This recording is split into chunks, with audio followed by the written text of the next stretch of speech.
India US trade deal ఎలా అయితే అయిందో ఈవెన్ యూఎస్ బంగ్లాదేశ్ యొక్క ట్రేడ్ డీల్ కూడా అలానే అయింది. ఇన్ఫ్యాక్ట్ ఇండియా కన్నా బంగ్లాదేశ్కి 1% ఎక్కువ టారిఫ్తోనే ట్రేడ్ డీల్ కంప్లీట్ చేసుకున్నారు. కానీ టెక్స్టైల్ రిలేటెడ్ స్టాక్స్లో ఈరోజు చాలా వరకు కరెక్షన్ అయితే వచ్చింది. టెక్స్టైల్ రిలేటెడ్ స్టాక్స్లో ఈరోజు ఏదైతే డ్రాప్ వచ్చిందో ఈ ట్రేడ్ డీల్ వల్ల ఇంకా ఫర్దర్గా డ్రాప్ అయ్యే అవకాశాలు ఉంటాయనే క్వశ్చన్ మీకు డెఫినెట్గా రేజ్ అవ్వచ్చు. ఎందుకంటే లాస్ట్ 3-4 డేస్లోనే ఆ టెక్స్టైల్ స్టాక్స్ అన్నీ కూడా 50% వరకు ర్యాలీ అయినాయి. నా ఒకేసారి కరెక్షన్ వచ్చేటప్పుడు ఆ ఫియర్ అనేది ఉంటుంది. సో దాని గురించి ఈరోజు మనం పోస్ట్ మార్కెట్లో డెఫినెట్గా మాట్లాడుకోవాలి. Second point, US government February 14th shut down అవబోతుంది. This the third time Trump వచ్చిన తర్వాత గవర్నమెంట్ టెంపరీగా రన్ అవుతుందనేది మీ అందరికీ తెలుసు. కానీ థర్డ్ టైం యూఎస్ గవర్నమెంట్ అయితే మాత్రం షట్ డౌన్ అవుతుంది. ఈ షట్ డౌన్ అవుతున్న పాయింటే కాకుండా మ్యాక్రో ఎకనామిక్ డేటా పాయింట్స్ పరంగా అంటే యూఎస్ పరంగా ఈరోజు ప్రైవేట్ జాబ్స్ రిపోర్ట్ డేటా ఉంది. సేమ్ టైం రేపు వచ్చేసరికి పబ్లిక్ రిపోర్ట్ డేటా ఉంది, అంటే గవర్నమెంట్ జాబ్స్ రిపోర్ట్ డేటా రాబోతుంది. అండ్ అట్లనే ఎల్లుండి ఇన్ఫ్లేషన్ డేటా రాబోతుంది. ఇలా కొన్ని ఇంపార్టెంట్ పాయింట్స్ ఉన్నాయి. వాటికి మార్కెట్కి సంబంధం ఏంటి? ఈరోజు నైట్ 7 o'clockకి ట్రంప్ బిట్ కాయిన్ మీద ఒక బిల్ పాస్ చేయడానికి రెడీగా ఉన్నారు సెనెట్లోని. అండ్ దాని గురించి బిట్ కాయిన్లో మేబీ హ్యూజ్ మూమెంటం వచ్చే ప్రాబబిలిటీస్ ఉంటాయని కొంతమంది అనుకుంటారు. అట్లనే దాని గురించి కూడా మాట్లాడాలి. గోల్డ్ అండ్ సిల్వర్ ప్రైజెస్ ఇప్పుడు ప్రెజెంట్ రైట్ను న్యూట్రల్గా ట్రేడ్ అవుతున్నాయి. కానీ గోల్డ్ అండ్ సిల్వర్ ఇప్పుడు కొంటున్నట్టు ఉంటే మాత్రం చైనా వాళ్ళు ఒక డెసిషన్ తీసుకుంటున్నారు. దాని గురించి డెఫినెట్గా మీకు తెలియాలి. బిఎస్సి లాంటి స్టాక్స్ లైక్ బిఎస్సి స్టాక్ ఈరోజు 6% వరకు పెరిగింది. There are other stocks even 4%, 5% వరకు మూమెంటం కూడా ఇచ్చినాయి. అండ్ ఆ స్టాక్స్ అన్నీ కూడా ఇండివిజువల్గా మన న్యూస్ అప్డేట్స్ని డిస్కస్ చేయాలి. అలా అయితేనే ఆ స్టాక్స్ ఎందుకు పెరుగుతున్నాయనే వ్యాలిడ్ రీజన్స్ మనకు తెలుస్తాయి. సేమ్ టైం ఆ స్టాక్స్ని మనం హోల్డ్ చేయాలా లేదా అనేది మన కన్విక్షన్ కూడా మారుతుంది. ఎగ్జాక్ట్లీ ఈ డేటా పాయింట్స్ అన్నీ కూడా మీకు కనెక్ట్ చేసి చెప్పాలంటే డెఫినెట్గా వీడియో లెంత్ ఎక్కువ అవ్వచ్చు. బట్ 100% నేను మీకు చెప్తున్నా, వీడియో ఎండింగ్ వరకు చూస్తే మొత్తం ఇన్ఫర్మేషన్ మీకు హెల్ప్ అవుతుంది. అండ్ అట్లనే మీరు ఎంతో కొంత నాలెడ్జ్ గెయిన్ చేయగలుగుతారు. ఇలా అనాలిసిస్ రెగ్యులర్గా మీరు చూడడానికి మీకు నాలెడ్జ్ అవసరం లేదు, అంటే స్టాక్ మార్కెట్ మీద నాలెడ్జ్ అవసరం లేదు. రెగ్యులర్గా మీరు చూస్తుంటే స్లోగా నాలెడ్జ్ని గెయిన్ చేసేది ఏదైతే ఉందో ఆ గ్రాప్ చేసిన నాలెడ్జ్ అంతా కూడా అక్యుములేట్ అవుతూ మీకు కూడా వన్ డే ఎక్స్పీరియన్స్డ్ పర్సన్గా మీరు చేంజ్ అవుతారనేది నా ఒపీనియన్. వీడియో ఎండింగ్ వరకు చూస్తునేటప్పుడు ఏ పాయింట్ ఆఫ్ వ్యూ అయినా కానీ నేను మా టీం మీకు ఎఫర్ట్స్ పెట్టామని అనిపిస్తే వీడియోని లైక్ చేయండి. ఛానల్ ఇంకా సబ్స్క్రైబ్ చేసుకోకుండా వీడియో చూస్తూ ఉంటే ఛానల్ కూడా సబ్స్క్రైబ్ చేసుకోండి. ఇదే వీడియో మీ ఫ్రెండ్స్ ఆర్ మీ రిలేటివ్ షేర్ చేస్తే హెల్ప్ అవుతుంది అనుకుంటే వాళ్ళు కూడా షేర్ చేయండి. నా without any delay let's get into our daily market analysis.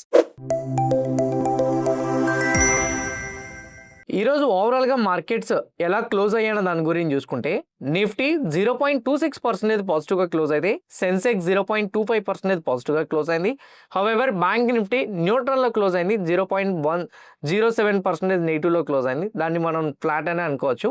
Fin Nifty 0.11% ఫ్లాట్లో క్లోజ్ అయితే mid cap Nifty 0.61, small cap Nifty 0.38% పాజిటివ్లో అయితే క్లోజ్ అయింది.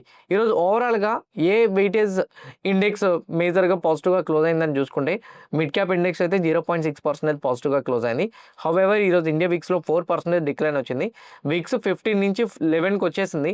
కారణం ఒకటే, బడ్జెట్ మీద ఎక్స్పెక్టేషన్స్, రెండు వచ్చేసరికి ఇండియా యూఎస్ ట్రేడ్ డీల్ మీద పాయింట్స్, యూఎస్ ఇరాన్ పరంగా టెన్షన్స్ అండ్ రూపీ వీక్ అవడం, వీటన్ని పాయింట్స్ వల్ల విక్స్ అనేది 15కి షూటప్ అయిపోయింది.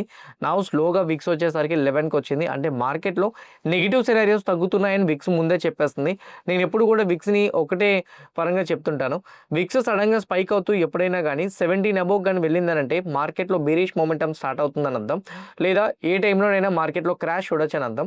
విక్స్ అదే టైంలోని 11, 12 ఆ రీజన్స్కి వచ్చేసిందనంటే మార్కెట్స్ భయపడడానికి ఆర్ మార్కెట్స్ని భయపెట్టే న్యూసెస్ ఏవి కూడా దగ్గరలో లేవని అర్థం. సో విక్స్ కూల్ ఆఫ్ అవుతునేటప్పుడు మేజర్గా మీరు అదే ట్రాక్ చేయండి. ఆ నెంబర్స్ బట్టి మీకు ఎక్కువగా ఏదైనా ఒక పొజిషన్ హోల్డ్ చేయాలన్నా కానీ మీ కన్విక్షన్ మారుతుంది. సేమ్ టైం విక్స్ డ్రాప్ అవుతునేటప్పుడు అంటే కూల్ ఆఫ్ అవుతునేటప్పుడు మార్కెట్లో వాలటిలిటీ కూడా తగ్గిపోతుంది. దానివల్ల మీరు ఆప్షన్స్ బయింగ్ చేసేటప్పుడు డెఫినెట్గా మీకు ఈ విక్స్ వల్ల బెటర్ కన్ఫర్మేషన్స్ వస్తూ ఉంటాయి. So this then first one. Next one, markets పరంగా మాట్లాడుకుంటే నిఫ్టీ ఈరోజు సడన్గా నెగిటివ్ సైడ్ కరెక్షన్ వచ్చింది. ఈవెన్ సెకండ్ హాఫ్లో నిఫ్టీలో, సెన్సెక్స్లో, బ్యాంక్ నిఫ్టీస్లో డ్రాప్ అయితే మాత్రం వచ్చింది. ఎందుకు నిఫ్టీలో ఈ డ్రాప్ వచ్చింది అనే దాని గురించి మాట్లాడుకుంటే ద ఫస్ట్ వన్, ఎక్స్పైరీ. ఈరోజు నిఫ్టీ ఎక్స్పైరీ ఉంది. మార్నింగ్ హాఫ్ మొత్తం కూడా మార్కెట్ వన్ సైడ్ డైరెక్షన్ ఉండడంతో సెకండ్ హాఫ్లోనే ఎక్స్పైరీ డే మూమెంటం వల్ల మార్కెట్లో డ్రాప్ అయితే వచ్చింది. ఈవెన్ డే బిఫోర్ ఎస్టర్డే, అంటే ఎస్టర్డే కాకుండా డే బిఫోర్ ఎస్టర్డే లో చూసుకుంటే, డే బిఫోర్ ఎస్టర్డే అంటే ఫ్రైడే యొక్క లో చూసుకుంటే 25,530 నాన్ స్టాప్గా 25,530 నుంచి 25,900 80కి మొమెంటం ఇవ్వడంతో ఈరోజు నిఫ్టీ 50లో కూడా మనకి సెకండ్ హాఫ్లో డిక్లైన్ రావడం అయితే చూడగలిగాం. దిస్ ద ఫస్ట్ రీజన్ మనకి సెకండ్ హాఫ్లో డిక్లైన్ రావడానికి. ఇన్ఫ్యాక్ట్ మార్కెట్లో ఎప్పుడైనా కానీ కంటిన్యూస్ మొమెంటం ఇస్తునేటప్పుడు ఆ డ్రాప్ రావడం చాలా మంచిది. ఎందుకంటే ఫర్దర్గా మొమెంటం రావడానికి ఛాన్సెస్ ఎక్కువగా ఉంటాయి. కంటిన్యూస్ మొమెంటం ఇచ్చేటప్పుడు ఎప్పుడు డ్రాప్ అవుతుందో చెప్పలేం. స్ట్రైట్ అవే డిక్లైన్ అనేది మార్కెట్స్లో కనపడుతుంది. సో అది ఫస్ట్ పాయింట్. సెకండ్ పాయింట్ వచ్చేసరికి ఎక్స్పైరీ ఉండడంతో మనం సడన్ డ్రాప్ అనేది చూసాం.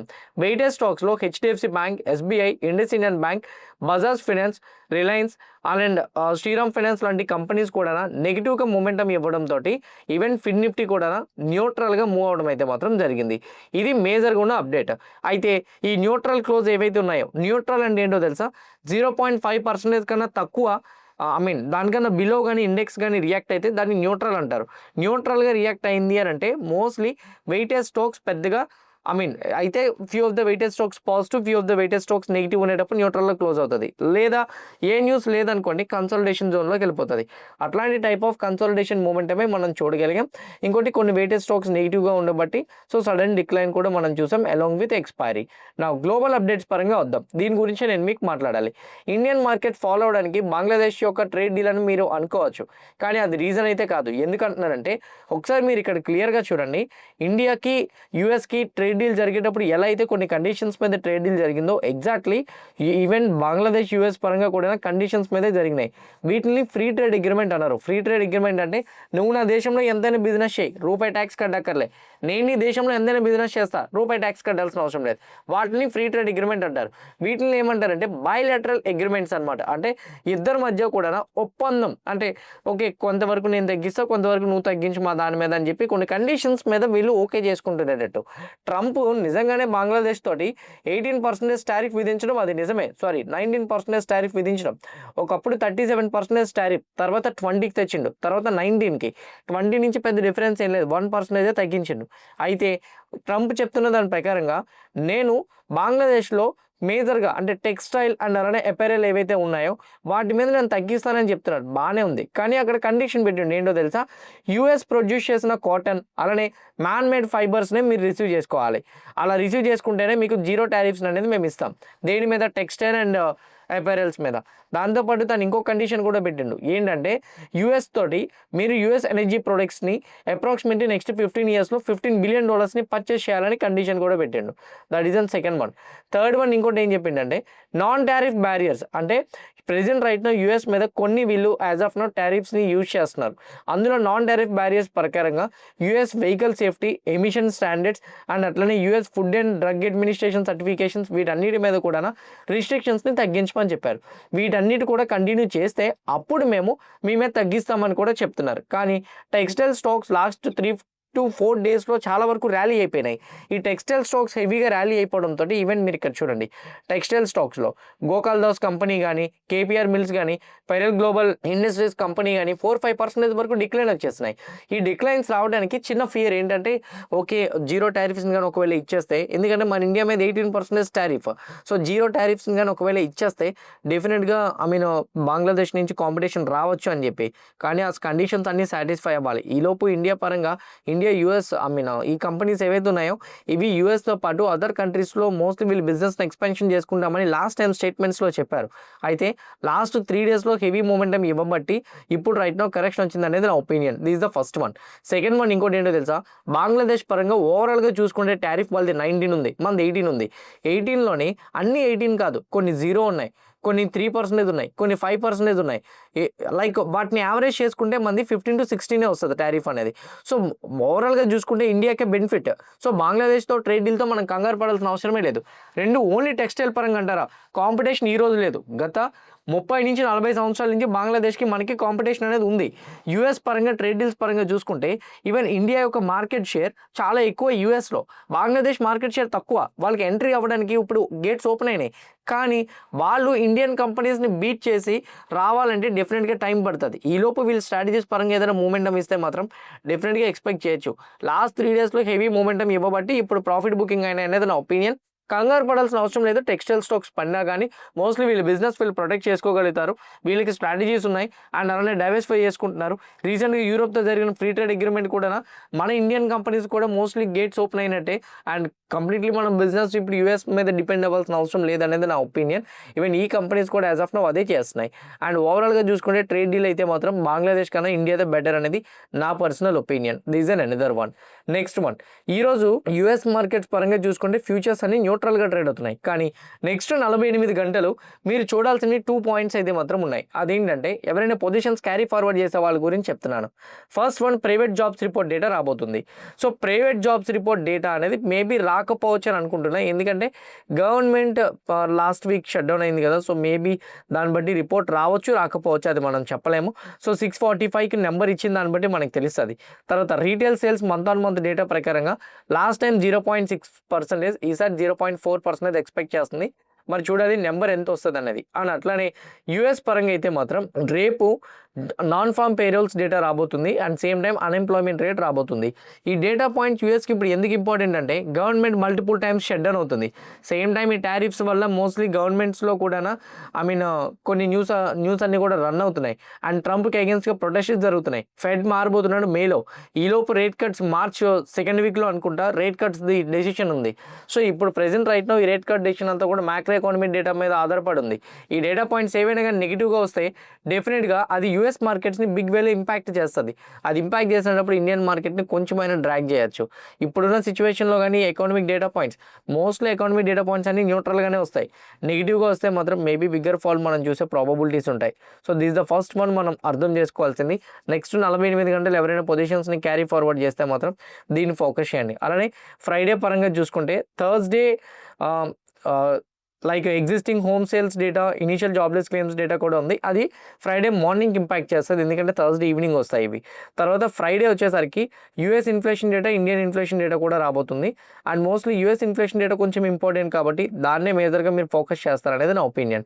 ఇండియన్ ఇన్ఫ్లేషన్ డేటా థర్స్డేనే వచ్చేస్తుంది, ఫ్రైడే రావట్లేదు. ఓకే, ఈ 2 అప్డేట్స్ ఏవైతే ఉన్నాయో ఓవర్ నైట్ పొజిషన్స్ని మీరు క్యారీ ఫార్వర్డ్ చేసుకుంటే ఈ న్యూస్ అప్డేట్స్ని మీరు క్లారిటీగా దీని మీద అవేర్నెస్ ఉంది అండ్ డెఫినెట్గా రిస్క్ అంతగా ఉండదు అని అనుకుంటేనే క్యారీ చేయండి, లేకపోతే లేదు. ఇది మేజర్గా.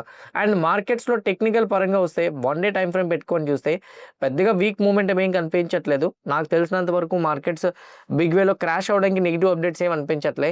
నేనైతే మాత్రం ఫర్దర్గా మార్కెట్స్లో కొంత బుల్లిష్ మూమెంటమే కనపడుతుంది అనుకుంటున్నాను. బట్ కాకపోతే కొంచెం ఈ చిన్న మైక్రో ఎకో డేటా పాయింట్స్ అన్నీ కూడా వాలటాలిటీ క్రియేట్ చేయొచ్చు. మరీ మార్కెట్స్ని నెగిటివ్గా తీసుకొచ్చేంత పాయింట్స్ కాదనేది నా ఒపీనియన్. ఈరోజు నైట్ బిట్ కాయిన్కి చాలా important news. Currently bit coin అయితే 68,477 దగ్గర ట్రేడ్ అవుతుంది. బిట్ కాయిన్లోని అంటే ప్రెజెంట్ రైట్నో అదర్ ఎసెట్స్ ఏవైతే ఉన్నాయో bit coin, same time gold, silver అలానే ఇప్పుడు బిట్ కాయిన్ కూడా అట్లాంటి టైప్ ఆఫ్ ఎసెటే ఉంది. సో బిట్ కాయిన్లో ప్రెజెంట్ రైట్నో అయితే మాత్రం ఆల్మోస్ట్ 70,000 నుంచి సింగిల్ డేలో 68,448 దగ్గరికి వచ్చేసింది. సో యాజ్ ఆఫ్ నౌ అయితే మాత్రం 15 పాయింట్స్ డిక్లైన్ ఉంది. బట్ బిట్ కాయిన్లో ఈరోజు నైట్ సెనేట్లో ఒక బిల్ పాస్ చేయబోతున్నారు. ఒకటి క్యాపిటల్ గెయిన్స్ మీద, బిట్ కాయిన్లో ఇన్వెస్ట్మెంట్ చేసి వచ్చిన ప్రాఫిట్స్ మీద 0 ట్యాక్స్ని తీసుకురాబోతున్నారు. అంతేకాదు బిట్ కాయిన్కి మోస్ట్లీ $3 ట్రిలియన్ వరకు మార్కెట్లో ఇంజెక్ట్ చేయాలని అయితే మాత్రం అనుకుంటున్నారు క్రిప్టో మార్కెట్స్కి. సో మోస్ట్లీ దీనివల్ల బిట్ కాయిన్లో ఒక బిగ్ జంప్ అప్ సైడ్ కూడా కనిపించవచ్చు.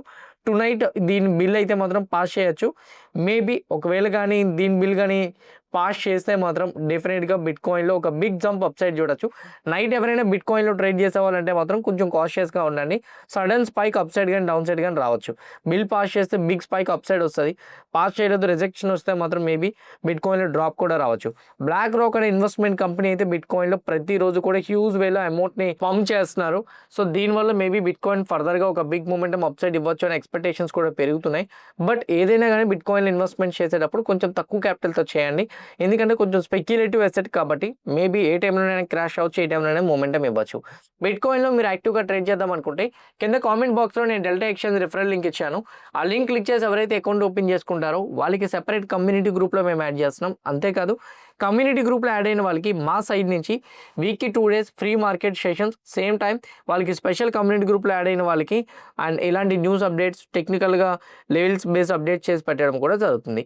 నా next one gold and silver గురించి ఒక ఇంపార్టెంట్ పాయింట్ చెప్పాలి. గోల్డ్ ఈరోజు ఒకనొక టైంలో 1% వరకు డిక్లేర్ అయింది, బట్ రికవరీ అవుతుంది 0.22% నెగిటివ్లో ట్రేడ్ అవుతుంది.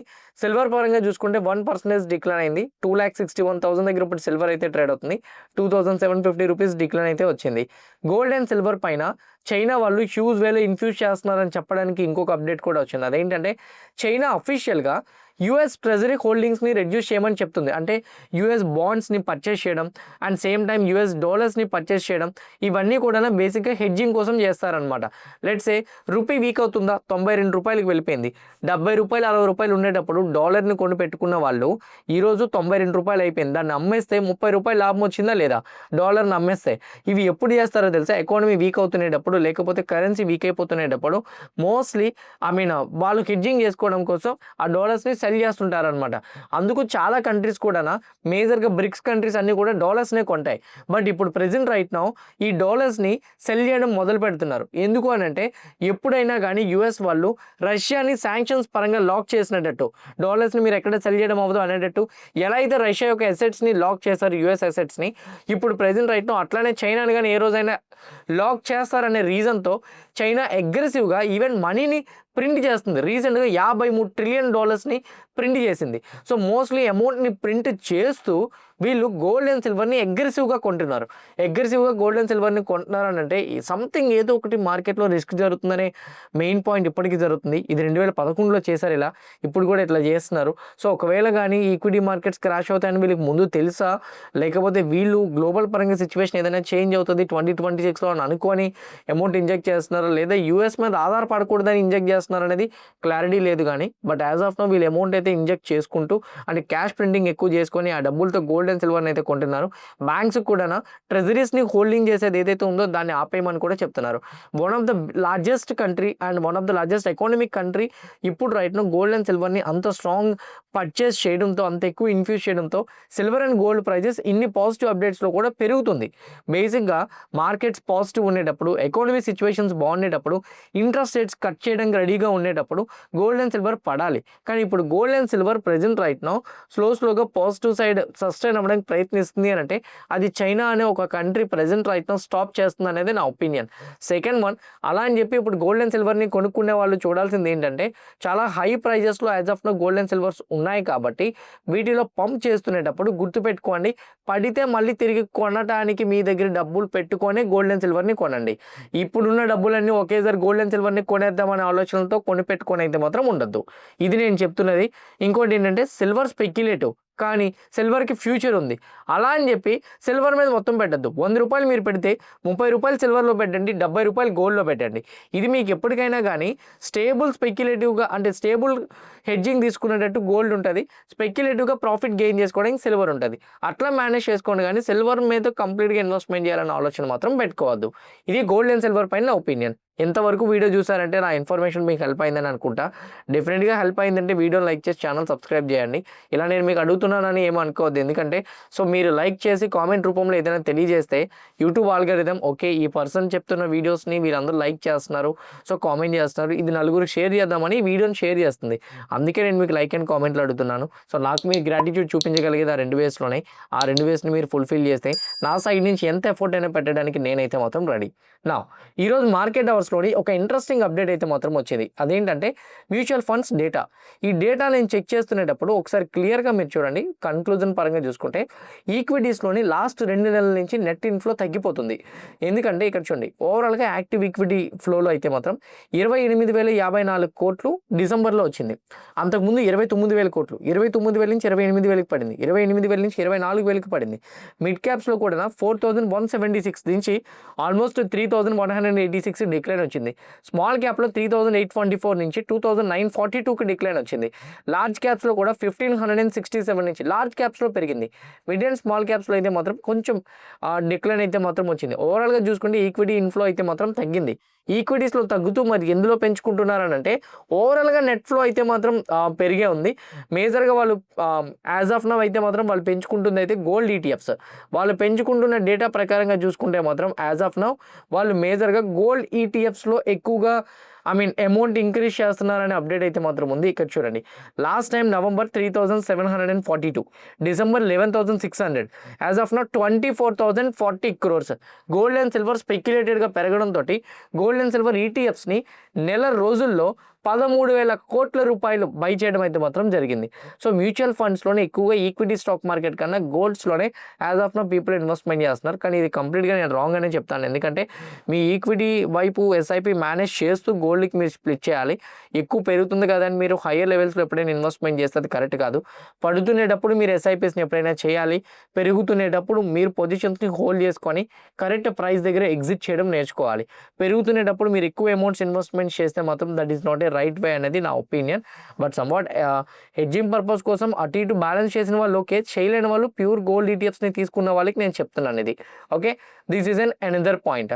కానీ ఇక్కడ నాకు ఇంకొకటి పాజిటివ్గా కనిపించింది. అదేంటంటే లాస్ట్ మంత్ జనవరిలో కొత్త స్కీమ్స్ లాంచ్ అయిన దాంట్లో జియో వాళ్ళవి 2 ఉన్నాయి. ఒకటి Jio BlackRock low duration fund, ఇంకోటి Jio BlackRock short duration fund. దాంట్లో 352 crore, 292 crore. ఎప్పటికైనా కానీ జియో ఒక బిగ్ కాంపిటీషన్ ఇస్తుంది అనేది నా opinion. So even other funds launch అయినాయి. Groww small cap, Kotak dividend fund, bank of India banking and financial service fund, zero the Nifty short duration, Groww Nifty chemical ETF, ఇవన్నీ ఉన్నాయి. కానీ వాటిలో పెద్దగా ఫండ్ రాలేదు. కానీ మీరు చూస్తే ఫండ్ పెట్టిన తక్కువ టైంలో శ్రీరామ్ మనీ మార్కెట్ ఫండ్లోని, సేమ్ టైం జియో వాళ్ళది అండ్ బ్లాక్ రాక్ వాళ్ళది లో డ్యూరేషన్ ఫండ్, షార్ట్ డ్యూరేషన్ ఫండ్లో హెవీగా వచ్చింది. మీ డెట్ ఫండ్స్లో ఎట్లా వచ్చినాయి. ఒకవేళ కానీ ఈక్విటీస్లో large cap, mid cap, small క్యాప్స్లో కానీ వీళ్ళు ఇన్వెస్ట్మెంట్ చేయడం మొదలు పెడితే just imagine Jio BlackRock వాళ్ళది ఎంతవరకు పెరగచ్చు అనేది. అంబానీ గారి స్ట్రాటజీ అనుకోవచ్చు. Best even asset management best fund మేనేజర్స్ని తీసుకురావచ్చు, ఎనీథింగ్ చూడొచ్చు. బట్ ఎప్పుడైనా ఒక ఫండ్ వచ్చినప్పుడు స్టార్టింగ్ ఇనిషియేట్ చేయడం, కొన్ని రోజులు వెయిట్ చేసి చూసిన తర్వాత ఫండ్ మేనేజర్ ఎలా హ్యాండిల్ చేస్తున్నాడు దాన్ని బట్టి మీ ఎస్ఐపిస్ నాట్ స్ప్లిట్ చేసుకోండి. అంతవరకు కొత్తగా వచ్చే ఫండ్స్లోకి అంత ఫాస్ట్గా వెళ్ళడానికి అయితే మాత్రం ప్రయత్నించద్దు. This is another point. Now next one, important stocks ఉన్నాయన్నాను కదా, అవి మాట్లాడుకుందాం. ఒకటి బీఎస్సీ. ఈరోజు బీఎస్సీ స్టాక్స్లో 6% ర్యాలీ వచ్చింది. రిజల్ట్స్ పరంగా చూసుకుంటే బీఎస్సీ రిజల్ట్స్ కంప్లీట్గా పాజిటివ్గా వచ్చినాయి. అండ్ ఇంకోటి ఏంటంటే సిడిఎస్ఎల్, బీఎస్సీ సిడిఎస్ఎల్ని కొంత ఎక్విషన్ చేసుకుంది కాబట్టి ఒక పక్క అలా కూడా ప్రాఫిట్స్ని గెయిన్ చేస్తుంది. స్టాండర్డ్ ప్రాఫిట్స్ని కూడా ప్రొటెక్ట్ చేసుకోగలుగుతుంది. దానివల్ల ఈరోజు జెఫరీస్ వాళ్ళు బీఎస్సీ మీద వాళ్ళ యొక్క టార్గెట్ ప్రైస్ని 3,050కి ఇంక్రీజ్ చేయడం జరిగింది. వాళ్ళ మేజర్గా స్టాండ్స్ కూడా హోల్డ్ కాల్ అయితే మాత్రం ఇవ్వడం జరిగింది. వాళ్ళు చెప్తున్న దాని ప్రకారంగా అయితే మాత్రం మోస్ట్లీ ఈపీఎస్ అయితే మాత్రం ఫైనాన్షియల్ ఇయర్ 26కి 28 టైంలో 4 to 7% పెరుగుతుందని కూడా చెప్తున్నారు. బీఎస్సీ యొక్క మార్కెట్ షేర్ పెరుగుతుందని కూడా మోస్ట్లీ చెప్తున్నారు. నువామా వాళ్ళు కూడా ఈ కంపెనీ మీద టార్గెట్ ప్రైస్ని 26%కి ఇంక్రీజ్ చేశారు. మోతీలాల్ ఒస్వాల్ అయితే మాత్రం ఈ కంపెనీ మీద 3,350కి ఇంక్రీజ్ చేస్తే, హెచ్డిఎఫ్సి సెక్యూరిటీస్ వాళ్ళు ఈ కంపెనీ మీద టార్గెట్ ప్రైస్ని 3,310 రూపీస్కి ఇంక్రీజ్ చేశారు. Majority of the broking companies అన్ని కూడా టార్గెట్ ప్రైజెస్ని హైక్ చేయడంతో ఈరోజు ఈ స్టాక్లో అప్సైడ్ మొమెంటం చూడగలిగాం. లాస్ట్ 4 monthsలో కన్సల్టేషన్లో ఉండడంతో బ్రేక్అవుట్ కూడా ఇచ్చింది ఎస్టర్డే. సో అది ఈరోజు ఇంకా బూస్టప్ అవడానికి హెల్ప్ అయింది. Next one, Vikram solar limited company. ఈరోజు ఈ కంపెనీలో మనం స్ట్రాంగ్ అప్సైడ్ మూమెంటం చూడగలిగాం. విక్రమ్ సోలార్ కంపెనీ మీద నువామా వాళ్ళు టార్గెట్ ప్రైస్ని 300కి ఇంక్రీజ్ చేశారు. ఈవెన్ వాళ్ళ రికమెండేషన్ కూడా బై ఇస్తున్నారు. వాళ్ళు చెప్తున్న దాని ప్రకారంగా సేల్స్, ఇంటిగ్రేషన్, ఫ్యూయల్ పరంగా 75% ఎబిటా సిఎస్జిఆర్ కనపడుతుందని కూడా చెప్తున్నారు. మల్టీ డికేడల్ ఆపర్చునిటీ కనబడుతుందని, అంతేకాదు క్యాపెక్స్ కూడా మోస్ట్లీ పెంచడానికి అండర్వేలో ఉన్నారని కూడా చెప్తున్నారు. అలానే వాల్యుయేషన్స్ పరంగా అట్రాక్టివ్లో ఉంది. రీసెంట్ ఫాల్ అయితే మాత్రం బెస్ట్ ఆపర్చునిటీ అని నువామా వాళ్ళు చెప్తూ వాళ్ళ టార్గెట్ ప్రైస్ని 300కి అయితే మాత్రం ఇచ్చారు. రోలెక్స్ రింగ్స్ కంపెనీ ఈరోజు మనకి హయ్యర్ సైడ్ మొమెంటం కనిపించింది. Even Rolex rings company up side momentum కనిపించడానికి major reason Rolex rings company యొక్క ఎర్నింగ్స్ అయితే మాత్రం వచ్చినాయి. ఎర్నింగ్స్ పరంగా చెక్ చేసుకుంటే రోలెక్స్ రింగ్స్వి నెంబర్ చూడండి, లాస్ట్ టైంతో కంపేర్ చేసుకుంటే ఈసారి డిసప్పాయింట్ చేసినట్టు అయితే మాత్రం రాలేదు. 260 నుంచి 275 టాప్ లైన్ ఇంప్రూవ్ అయింది. ఆపరేటింగ్ ప్రాఫిట్ మార్జిన్ 20 నుంచి 21కి వెళ్ళింది. 20 crores ఉన్న ప్రాఫిట్ 48 crores వెళ్ళింది. ఇయర్లోని top line, bottom line and same time operating profit margins improve అవడంతో రోలెక్స్ రింగ్స్లో హైయర్ సైడ్ మొమెంటం చూడగలిగాం. Even in fact Genus power infrastructure company upper circuit close అయింది. జీనస్ పవర్ ఇన్ఫ్రాస్ట్రక్చర్ కంపెనీ యొక్క నెంబర్స్లో కూడా లాస్ట్ టైంతో కంపేర్ చేసుకుంటే ఈసారి 2 times కన్నా ఎక్కువగా పెరిగింది. అంటే ఆల్మోస్ట్ డబల్ అయింది. బాటమ్ లైన్ చూడండి, 68 crore నుంచి 148 crore. క్వార్టర్ అండ్ క్వార్టర్లో అయితే మాత్రం ఫ్లాట్లోనే వచ్చింది. బట్ ఇయర్లో బిగ్ జంప్ వచ్చింది. రిజల్ట్స్ పరంగా ఇయర్ ఆన్ ఇయర్ మనం చూస్తాం కాబట్టి బిగ్ జంప్ కనపడుతుంది. 19% ఉన్న ఆపరేటింగ్ ప్రాఫిట్ మార్జిన్ 21% మూమెంటం ఇచ్చింది. 604 ఉన్న టాప్ లైన్ 122 నెంబర్స్కి అయితే మాత్రం వెళ్ళింది. నెంబర్స్ పరంగా అన్ని పాజిటివ్గా రావడంతో JNS power company hire side momentum అయితే చూడగలిగాం. ఫైజర్ లిమిటెడ్ కంపెనీలో కూడా ఈరోజు అప్ సైడ్ మూమెంటం చూడగలిగాం. దాని ప్రకారంగా నెంబర్స్ ప్రకారంగా చూసుకుంటే టాప్ లైన్ 538 నుంచి 645కి వెళ్ళింది. బాటమ్ లైన్ 128 నుంచి 142కి వెళ్ళింది. ఈవెన్ ఆపరేటింగ్ ప్రాఫిట్ మార్జిన్ 27 నుంచి 35%కి వెళ్ళింది. ఓవరాల్గా చూసుకుంటే టాప్ లైన్స్ అన్ని ఇంప్రూవ్మెంట్ కనిపించడంతో ఫైజర్ కంపెనీలో కూడా మనం అప్ సైడ్ చూసాం. బాటా ఇండియా కంపెనీలో కూడా ఈరోజు ఒక్కొక్క స్టేజ్లో 7% to 8% వెళ్ళింది. నార్మల్గా డిక్లైన్ అయింది టాప్లో అయితే మాత్రం. బట్ నెంబర్స్ పరంగా చూసుకుంటే 990 నుంచి 945 crore టాప్ లైన్ ఇంప్రూవ్మెంట్ అయింది. 22% మెయింటైన్ అవుతుంది. బాటమ్ లైన్ 59 నుంచి 66 crore బాటమ్ లైన్లో కూడా ఇంప్రూవ్మెంట్ వచ్చింది. సో బాటా ఇండియా రీసెంట్ డేస్లో బాగా ఫాలో అవడం, రిజల్ట్స్ ప్రాపర్గా ఇవ్వడంతో క్విక్ బౌన్స్ అయితే హయ్యర్ సైడ్ చూడగలిగాం. యాంబర్ ఎంటర్ప్రైజెస్ కంపెనీలో 5% మనం మొమెంటం చూడగలిగాం. ఈవెన్ యాంబర్ ఎంటర్ప్రైజెస్ ఓవర్ వాల్యుయేషన్లో స్టాక్ ఉన్నా కానీ రిజల్ట్స్ మీద ఎక్కువ ఎక్స్పెక్టేషన్స్ లేకున్నా ఈరోజు రిజల్ట్స్ నెంబర్స్ అయితే మాత్రం కొంచెం పాజిటివ్గా రావడంతో యాంబర్ ఎంటర్ప్రైజెస్ నెంబర్స్ అయితే మాత్రం హయ్యర్ సైడ్ షేర్ ప్రైస్ అయితే మాత్రం హయ్యర్ సైడ్ చూడగలిగాం. నెంబర్స్ పరంగా చూసుకుంటే 9 crore లాస్ పోస్ట్ చేశారు వీళ్ళు. అండ్ ఇక్కడ లాస్లో కూడా ఇక్కడ చూడండి ఇన్కమ్ ట్యాక్స్ రిటర్న్ ఫైల్లో 150% ట్యాక్సేషన్ పడింది వీళ్ళకి. అంతేకాదు అదర్ ఇన్కమ్లో -48 crores ఉంది. ఈ రెండు నెంబర్స్ వల్ల ఎప్పుడైనా కానీ నెట్ ప్రాఫిట్స్ కానీ ఎఫెక్ట్ అయితే దాన్ని పరిగణలోకి తీసుకోదు, మోస్ట్లీ కన్ఫర్మేషన్గా తీసుకోదు. అందువల్ల యాంబర్ ఎంటర్ప్రైజెస్ కంపెనీ ఈరోజు హయ్యర్ సైడ్ మూమెంటం అయితే చూడగలిగాం. సామవద్దర్ మదన్సన్ కంపెనీలో కూడా మోస్ట్లీ హయ్యర్ సైడ్ మనం మూమెంటం చూసాం. అండ్ ఆ కంపెనీ క్యాలిక్యులేట్ చేసుకుంటే నెంబర్ చూడండి, last time 984 crore bottom line వస్తే ఈసారి 1072 crore. Operating profit margin 10% to 10% ఫ్లాట్లోనే ఉంది. టాప్ లైన్ ఇంప్రూవ్మెంట్ అయింది 27,666 నుంచి 31,409. టాప్ లైన్ ఇంప్రూవ్మెంట్ అయింది. ఆపరేటింగ్ ప్రాఫిట్ మార్జిన్ ఫ్లాట్లో మెయింటైన్ అవుతుంది. బాటమ్ లైన్ ఇంప్రూవ్మెంట్ అవ్వడంతో ఈరోజు ఈ స్టాక్లో మనం హయ్యర్ సైడ్ మూమెంటం అయితే మాత్రం చూడగలిగాం. Last one Finolex cables. ఈరోజు ఒక స్టేజ్లో ఫినోలెక్స్ కేబుల్ 7 to 8% వరకు మూమెంటం అయితే మాత్రం వచ్చింది. ఫినోలెక్స్ కేబుల్స్ యొక్క నెంబర్స్ పరంగా చెక్ చేసుకుంటే టాప్ లైన్ 1182 నుంచి 1599 మంచి ఇంప్రూవ్మెంట్ కనిపించింది. ఆపరేటింగ్ ప్రాఫిట్ మార్జిన్ 11% నుంచి 10% కొంచెం డిక్లైన్ అయింది. బట్ కాకపోతే ఎక్స్పెక్టేషన్స్ డిక్లైన్ అవుతూనే ఉంది. బట్ కాకపోతే 124 నుంచి బాటమ్ లైన్ 136కి వెళ్ళింది. ఇయర్ ఆన్ ఇయర్లో ఇంప్రూవ్మెంట్ రావడం, same time operating profit margin improvement రావడం, టాప్ లైన్ ఇంప్రూవ్మెంట్ రావడంతో ఈరోజు మనకి ఫినోలెక్స్ కేబుల్స్ కంపెనీలో హయ్యర్ సైడ్ మూమెంటం అయితే మాత్రం మనం చూడగలిగాం. ఇవి మేజర్గా ఉన్న అప్డేట్స్ అయితే మాత్రం. ఐ హోప్ క్లియర్ కట్గా నేను చేసిన news updates and every data point మీకు హెల్ప్ అయింది అనుకుంటున్నా. డేటా పాయింట్స్ హెల్ప్ అయినాయి, కాంటెంట్ నచ్చింది అనుకుంటే వీడియోని లైక్ చేయండి. ఛానల్ ఇంకా సబ్స్క్రైబ్ చేసుకోకుండా వీడియో చూస్తూ ఉంటే ఛానల్ కూడా సబ్స్క్రైబ్ చేసుకోండి. ఇదే వీడియో మీ ఫ్రెండ్స్ ఆర్ మీ రిలేటివ్స్ షేర్ చేస్తే హెల్ప్ అవుతుంది అనుకుంటే వాళ్ళు కూడా షేర్ చేయండి.